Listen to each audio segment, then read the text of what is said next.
Welcome back to Andi and Mich, the podcast where two sisters, two generations, and a whole lot of chaos come together to talk life, love, and living with intention.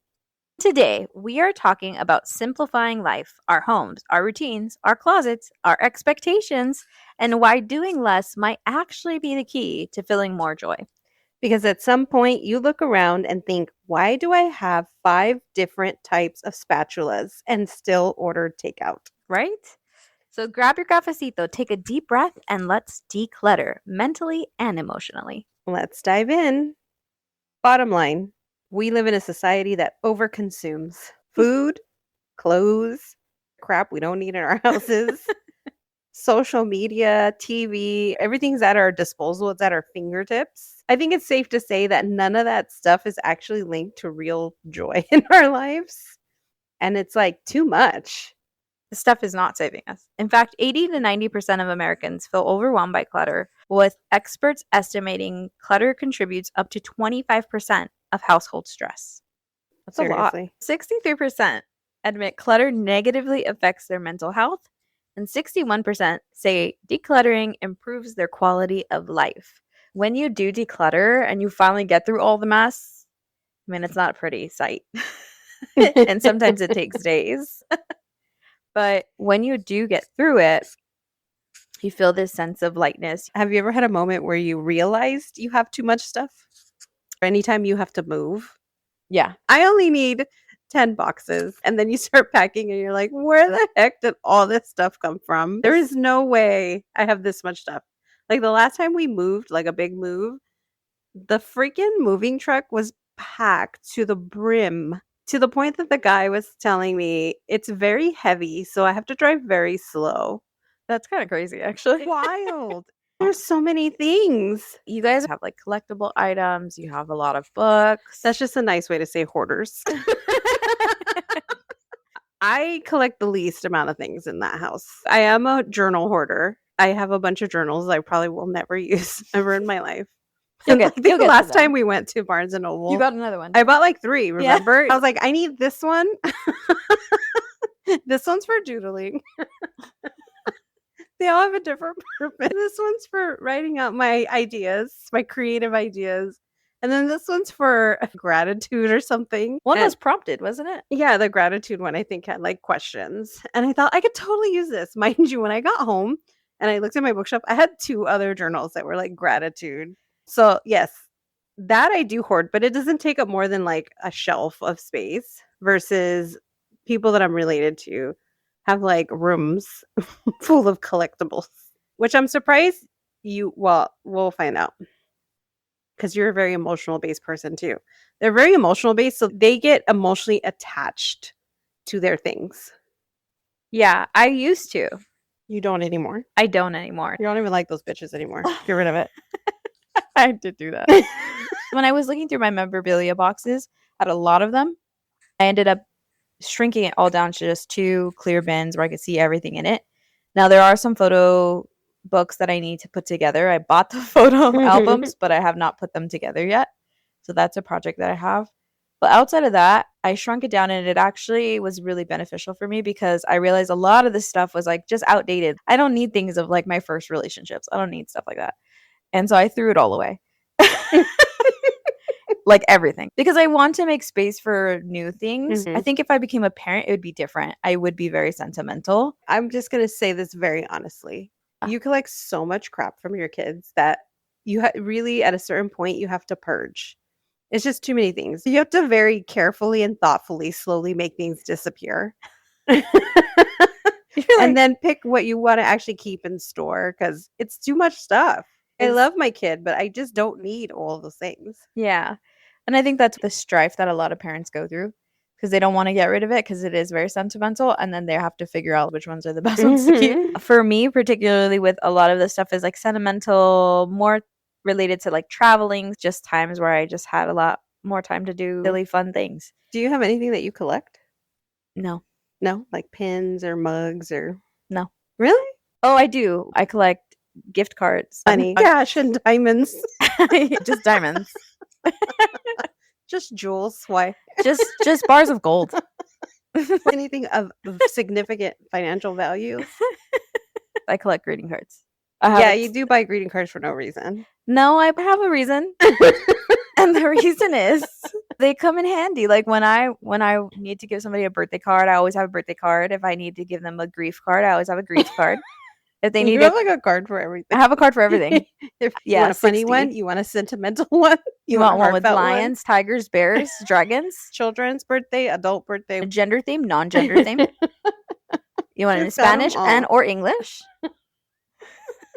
That's micro hoarding. That is my one thing because I really admired the way that our grandma used to buy cards at the beginning of the year for all her grandchildren's birthdays. And then she'd have them filled out with our Sizzler coupon or our $20 gift card to El Pollo Loco. And she would have them filled out for the entire year.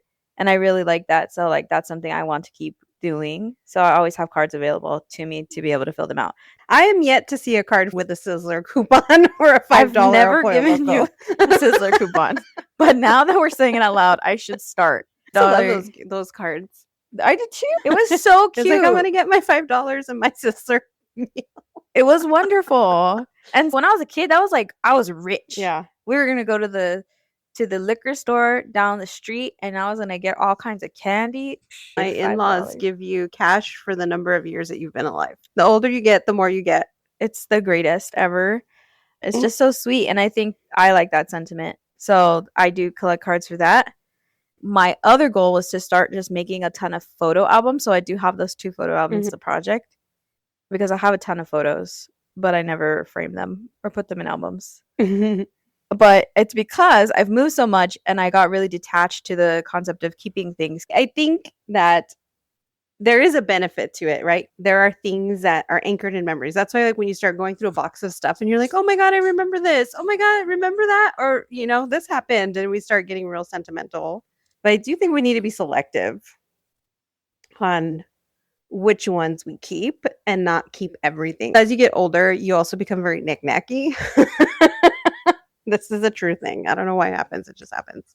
So you go to shows, theater, whatever, and you like kind of want to keep something from it. But at the same time, I don't want to create clutter. So I had to pick like the smallest thing. So I pick like pins or magnets. I had to make a conscious decision.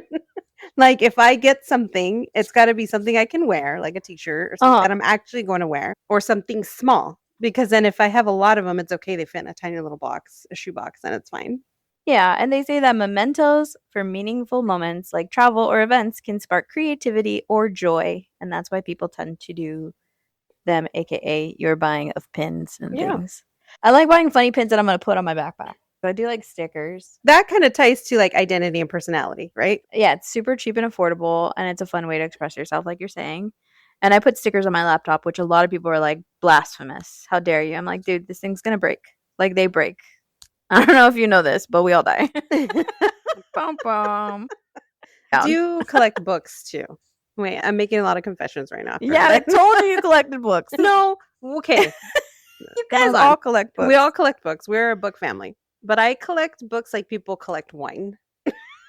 So I buy books. It doesn't mean I'm going to read them. Which is a collector.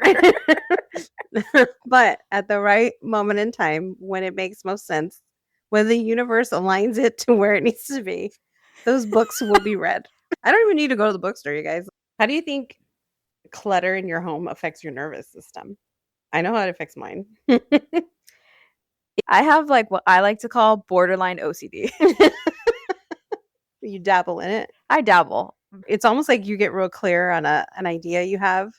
There's a very steep cliff where like an hour later, cut to me on the floor in my closet crying because I made such a mess. Yes. Because I had a moment like that where I was like so motivated and I was like, I'm going to Marie Kondo the shit out of this closet. I'm going to go through everything, only keep things that feel really good to me, and I'm going to get rid of all the excess. So I started this process by pulling everything out because I thought in the moment, genius idea, I'll pull everything out because then it will force me to go through each pile. I do that, by the way, when I put my clothes away. So we are related. We are. Let us know if you can relate.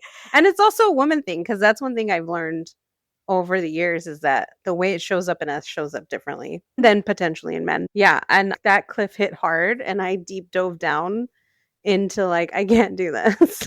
You were What was overwhelmed. I was so overwhelmed. I was like going from pile to pile. The ADHD spiral happened.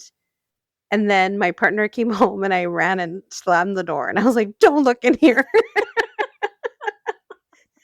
For the safety of all of us, do not go in this room. You're like, you're sleeping downstairs tonight. I'm so sorry. He's like, what did you do? I'm like, don't even look at it. I'll take care of it. Don't worry. So I cried through the whole thing, sweat, tears, the whole nine. And I finally got through. At one point, I just started putting things away and not really going through it anymore. You exhausted yourself. It's like, I just have to fold it and put it back. Reach my capacity.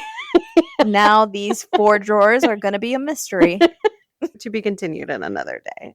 As Andi knows, I do like swords of laundry at one time. And so Oh my I'll God. tend to take all the clean laundry, put it on my bed.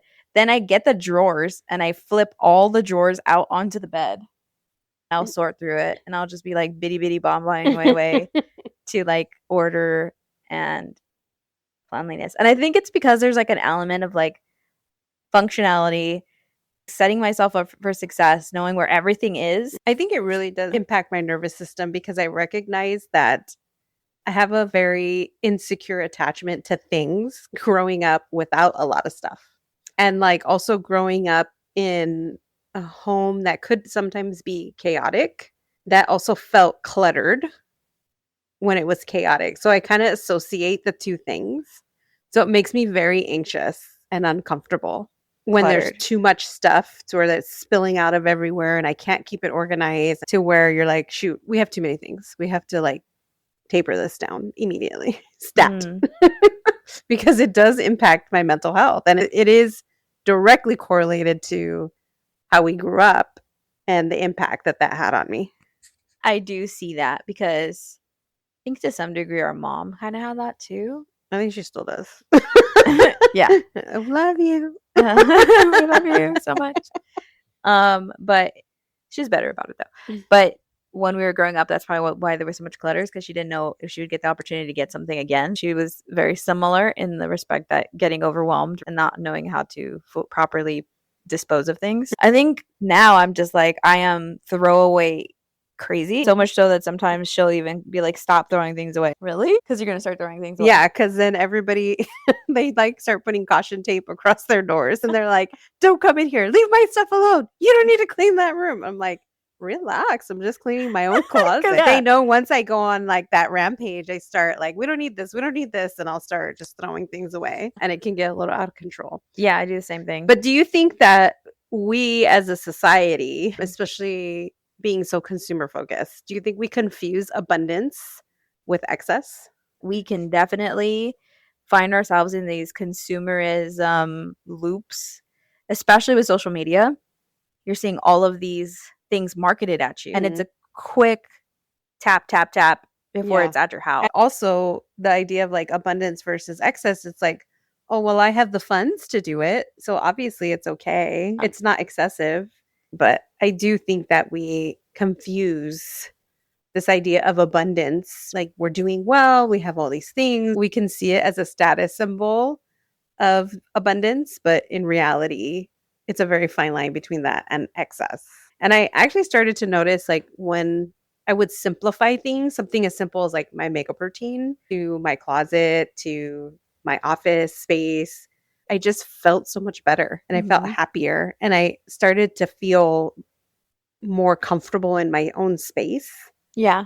And then I started seeing, because I love International House Hunters. It's like one of my favorite shows. Watching other cultures live very simply in their homes and like how their home was decorated, how their closets are small because they don't have like an excessive wardrobe. They only buy what they need and then replace as they need to. And I started seeing that and I was like, oh, that sounds really nice. Just from like a maintenance standpoint of things you have to clean, that sounds great. What about like cultural narratives around like collecting too many things? I do remember our grandma, actually on both sides, having like a lot of chucherias, which is like just little collectible things on shelves. Yeah. She was like into clowns, which would really freak me out. She had all kinds of clown figurines. I hated those damn clowns. And we all blocked it out of our Yeah. memories. But I think culturally too, there's this thing about like when you make your house a home and you decorate, you bring in things that bring you joy. And sometimes it can be excessive. Like we had an aunt who loved Miss Piggy and she had like a ton of pigs. Like when it becomes too much. There's something to be said about making space for new things in your life, literally and figuratively. And sometimes they're related, right? Like sometimes if you can clear the physical clutter in your home, it can have an impact in other areas of your life. When you do that, you feel more comfortable, more relaxed. As humans have a tendency to hold on to things for sentimental reasons. Usually, there are probably a list of other reasons that people hold on to stuff, whether healthy or not. How funny you say that, because there is a list. Emotional connection, identity, inspiration and motivation, and social connection. Continue. So, like in the same vein, would you prefer living in a big space that was too empty or a small space? That was also empty? Yeah, minimalist living. Or have you ever lived in a space that was too big or too empty? No, I've been poor my whole life. But if anybody wants to give me a big space to live in that you ain't using, DM us. Drop us a comment. And we'll take it. No, I've always lived in relatively medium spaces. One time we all lived together in a pretty big house. Yeah, that was a big space. I guess a small space. A small space is maintainable to me with very little clutter. Like I would probably have it very minimal. Yeah, because you know what they say, smaller space, bigger life. Have you ever lived in a space that was too big or too empty? Yeah, I prefer spaces that feel cozy. I do like the idea of designated areas because I'm older now and I just don't want to have to get in my car and drive to the gym. I'd rather have a space that's like designated for me at home. Not that I use it anymore than I would going to the gym, but just in case one day I decide I'm going to be really on top of it. You guys work out though. We do work out. So I do like that. But like as far as like living space, I like a big communal living space that feels cozy. I don't see myself being happy in a giant house with like 20 different rooms and I just don't see it. Even like a massive kitchen. No, I need a good sized kitchen that has like enough counter space where we can all hang out. But I don't need it to be over the top. Yeah, no, that would drive me nuts. Just the idea of cleaning it. Also, I'd be super paranoid if there were so many rooms. I have this thing at nighttime where I have to lock everything and I have to double check, then triple check. So imagine if you had like 13 rooms, I'd be running a marathon trying to lock my house down every night. No, I need a smaller space. And like you were saying earlier, like the state of our spaces reflect our mental health also, right? I think I would just be totally nuts if I had a giant space that I had to keep in order. Like I would have to have a lot of help maintaining that. I wouldn't be able to do it myself. Yeah, it's a lot of work. It's too much work. So I do like a simplified home and just enough space for people so that you have your own private space you can go to, but not excessive. And I've downsized before from a big house to a small house, and that's a nightmare. But once you adjust, you're like, oh, this is not so bad. It's kind of nice. I will say, though, there's a difference between having too much stuff fill all the spaces. And you mentioned the concept of when you're growing up with very little and you always want to have like a full pantry or have excess goods in terms of like what you need as your basic survival goods. Just to have extra. Yeah, I always want to have extra in case like hardship comes or something. And then I normally like set up to always have that excess. I actually learned that from an old friend's mother. And when we were growing up, I was like, you have so much stuff. You have so much food. And she explained to me that because she had food insecurity, she always had her pantry stocked no matter what. And then that clicked in my head. So I feel like if I had a bigger space, I'd have a wild pantry. Like one of those like where you walk into it and then like as you walk, like the lights light up. Making your own soap. If I had a basement, I would be like totally set for, you know, rough times. I'd have a cool ass pantry, a game room, a little movie theater, and then a bed. So there's more there than just a small home that you said earlier. The small home on top, and then a very well furnished survival bunker underneath with a movie theater, with a movie theater. game room. A small movie They're not one theater. and the same. It's not even like a communal game room. They're two separate rooms. Oh, that's true. You could make the movie theater and the game room into one. It's called like a family room. Not even a bathroom. I'm not thinking this out very well. No, you're not. I think you need to go back to the drawing board on your dream home. Sure, it's always nice to have a little extra. Like, having a little movie room, that's pretty cool. Yeah, I want the don't. big pool in the backyard, as long as I can have someone maintain So it you for want a me. bigger space then? Yes and no. I don't want a massive house though. So small house, lots of amenities. Well, like medium house. Andy's medium house, lots of amenities. I'm small house, hidden bunker. If I had to pick, massive mansion on a 5-acre estate with very little income, like you're spending all your time taking care of your estate, you don't have a lot of extra. No. Versus smaller, more practical space, but bigger life, more money, you're out of the house more, you're doing more, you're experiencing life more. You're traveling. Your space is big enough for you to host dinners with your friends and family. Like, I would pick that over the massive estate with all the cool stuff. Yeah, because it echoes like just a higher quality of life. Yeah. I would want the better quality of life. For sure. Smaller space, bigger life. So why do we believe we need more to feel accomplished? Depending on which state you're in, because in Texas, it's also the bigger things that you have. And we know because we lived in Texas for a brief period of time. But the more that you have in general, the more accomplished you appear to be. I also think that we're sold this idea, and especially in the US, and this may be true in other places too, but speaking from an American perspective, that you're accomplished when you get the degree, you get the relationship, you build the family, you buy the house, you have the car, you have the mortgage. You've checked all the boxes. But all of these boxes required you to live a very confined life that's more about excess and stuff than it is about experiences. You don't often hear, if you're going to check any boxes, it should be these, right? Experiences, joy, travel. Like, these are all things that you have to consciously choose. So you kind of have to decide. For some people, that's all they want, and they're fine with that. But for other people, you kind of get toward the end or later in life, and you're like, oh man, I kind of missed out. I want to have all these experiences now. I want the smaller space and the bigger life, and I've chosen the bigger space and the smaller life.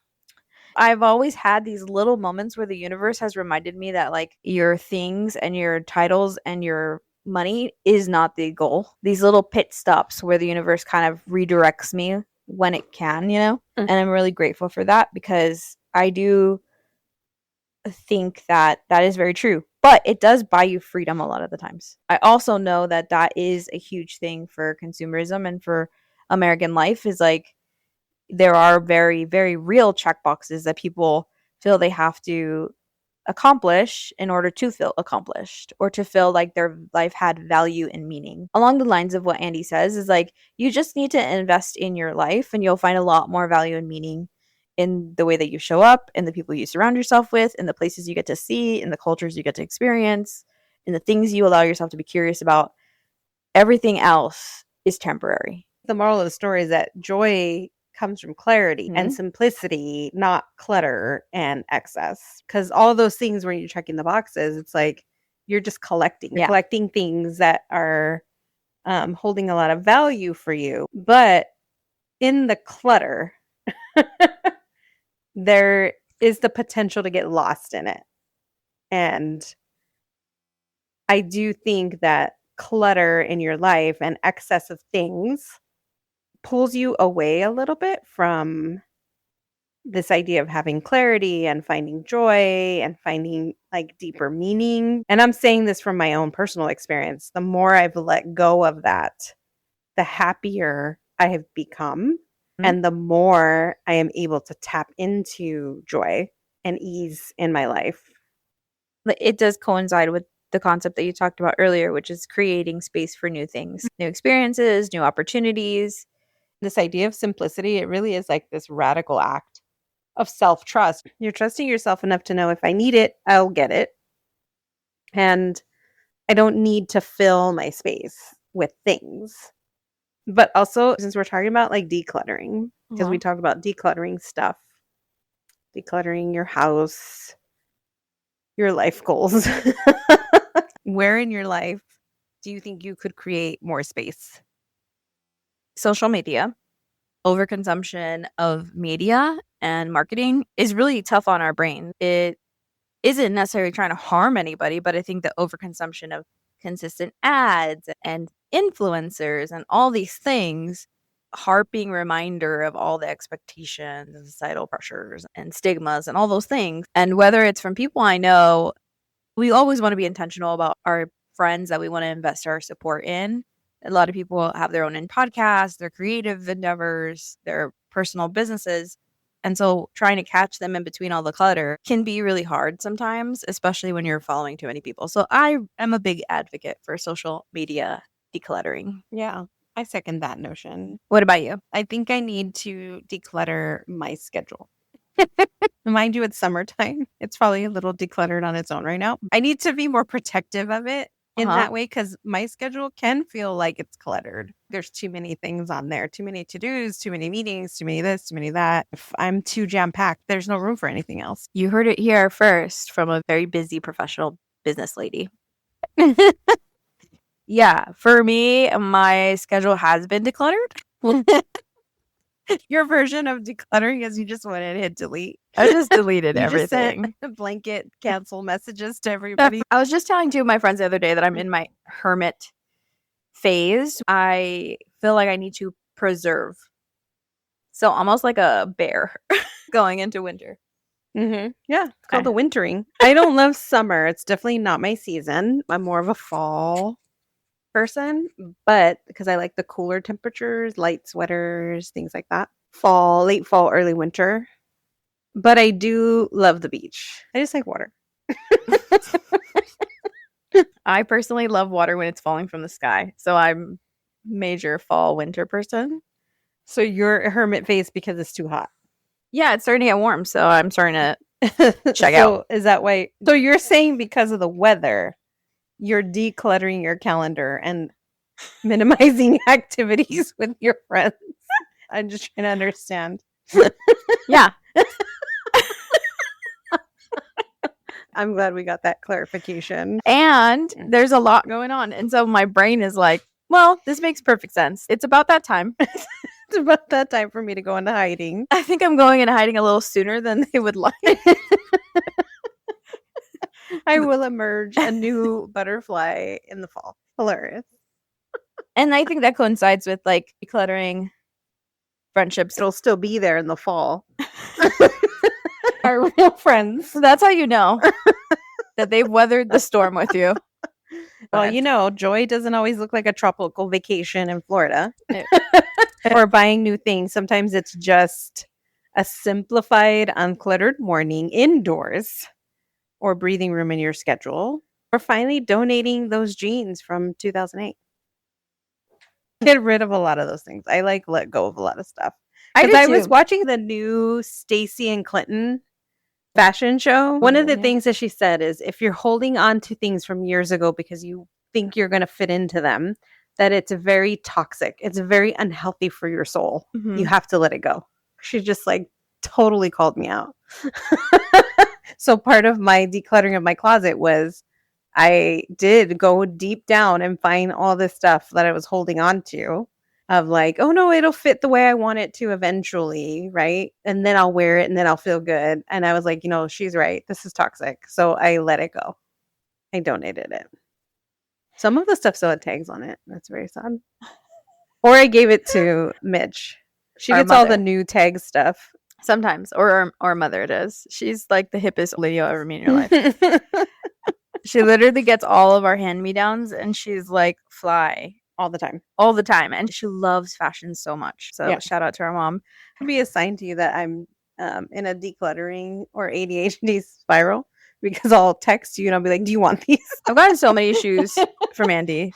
And I feel like what happens is that you'll give me a bunch of things and then I have to go back in my wardrobe and let go of all the And shabby declutter your stuff own that I stuff. had. So now I have all these like high-end chic things. We're going to play a game segment now called Keep It or Kick It, where we get to ask each other questions. Would you keep it or kick it? Literally or figuratively. Play along with us if you'd like. All right, Andy. Would you keep 27 water bottles? Wait, are they empty or do they have water in them? There's no context. Well, obviously, if they have water in them, you keep it. Because that's emergency preparedness. For the end of the world type stuff, you want 27. Or if you just have visitors, you want 27 water bottles. It's going to be hard to carry 27 water bottles when you're escaping your home. Would you keep it or kick it? Your toxic productivity mindset. Oh, I kicked it a long time ago. Did that mean that my productivity has dropped? Perhaps. But you got to kick it. You can't be toxic about like produce, hit the mark, right? You have to find the balance. I still have my toxic productivity mindset. I'm really good at not doing anything or doing everything at once. So I need to figure out a balance. Are you good at that? Just because you do it doesn't mean you're good at it. It's a gift. Okay, Andy? It's a gift. When I'm productive, I'm productive. I'm very mood-based. If I'm not in the mood to be productive, there ain't nothing happening. You're getting zero quality work out of me. Well, from a professional standpoint, I think both of us are like, even our 35% is always great. I tested this my last year of work. Hopefully my old employer never hears this. And if they do, I'm so sorry. And also, congratulations on your new hire.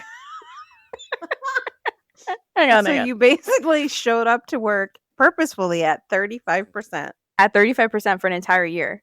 Tested for like a week. What is it called? Silent quitting. They even asked me that during my review if I was silent quitting. I was 35% checking if it was still the right position for me. I was working and doing incredible work for like a solid 4 years. And then I kept getting passed up on title bumps, but I was getting pay increases and a lot more responsibility. And the compliment that I was getting is, because you're just so good, we want to give you X, Y, and Z. Because you're just so capable, we're going to give you X, Y, and Z. Because I see so much potential, we're going to give you X, Y, and Z. But it never came with the proper title. Because of that, I only gave 35% for an entire year. And at the end of the year, they went to review my work. And I gave myself, for the first time out of those 5 years, a stellar self-review. And I got a 98% review. At 35%. At 35%. So our 35% is always 100% of regular we're persons. pretty amazing. And also humble. With the exception of one time when I interviewed and I told them, yeah, I'm 100% capable. I don't really make a lot of mistakes that I can't fix. And I'm like, oh, by the way, I took your test. I didn't know the answer to the last one, so I just put, I'll get back to you. No, you didn't. I did, yeah. Hot off the press tips for all of you job seekers out there. I wasn't going to pull out my phone and like cheat on the test, but I also didn't know the answer. So I wasn't going to pretend like I did know the answer, because that would also be wrong. Okay, so you're keeping your toxic positivity mindset. I'm working on it. Back to the game at hand. Back to regularly scheduled programming. Keep it or kick it. 3 planners you don't use. This is a great question for you. Okay, are the planners dated? Because if they're dated, we'll kick it. But if I can just add the dates in, then we're keeping them. So you're keeping them. Yeah. Moving on. Okay. Clothes you haven't worn in 2 years. Keep it or kick it? I'm trying to be better about kicking it. I think I'm pretty close. I'm giving it my best. Yeah. My full 35%. You're giving it your full 35%. I have a couple things that I haven't worn in 2 years that I will keep. You know what it is? They fit. I tried them on and they actually look really cute. I just have to know where to go. So just keep them. Anything that didn't fit, I already donated, because I was like, why am I going to make myself feel bad? And then there's the ones that you just have, but you never wear. Like they're for special occasions or something. Yeah. Or something. Keep it or kick it. Feeling guilty for resting. Kick it. Kick it good.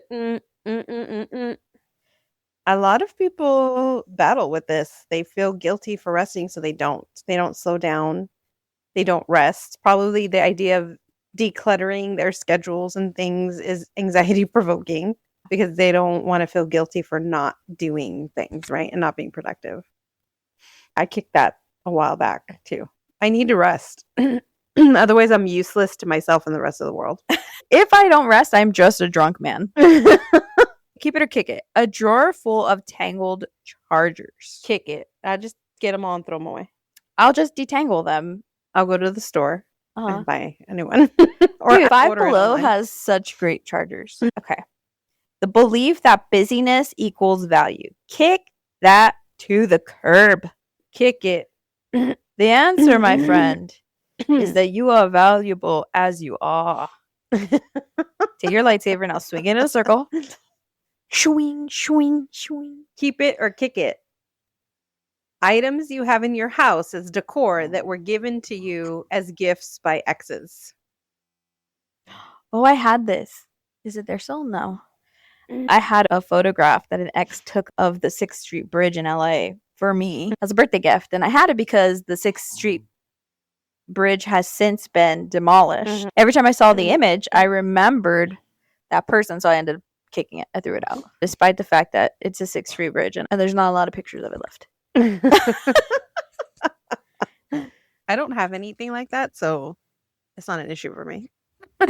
This is true. I've also been with my person for 24 years, so we're all good. So other ways to simplify and declutter is to introduce a daily simplicity check-in.